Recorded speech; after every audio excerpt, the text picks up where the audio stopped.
What's up guys, I'm Andy from 1A Auto. In this video, I'm going to show you how to replace the rear turn signal bulbs on this 2010 Toyota Rav4.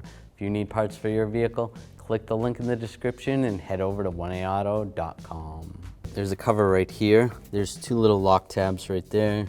Use both your fingers and pull that little cover off. Now you're going to have to reach your hand in here to access the bulbs and to be able to take them out.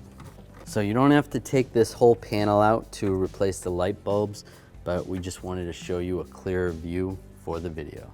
So this is what the back of the light looks like with it out, but obviously if you're just replacing the bulbs, it's still going to be in the car. You're going to grab this socket right here, twist it to the left, and slide it out. Grab the bulb and just slide it out of the socket. This bulb is a WY21W bulb. I'm just gonna line it back up with the socket, lock it in place. Take the socket, get that started, and then twist it to the right, lock it in. Take this cover, line this up in the back, lock it in place. Thanks for watching. If you want the parts to do it yourself, check out 1aauto.com, the place for DIY auto repair.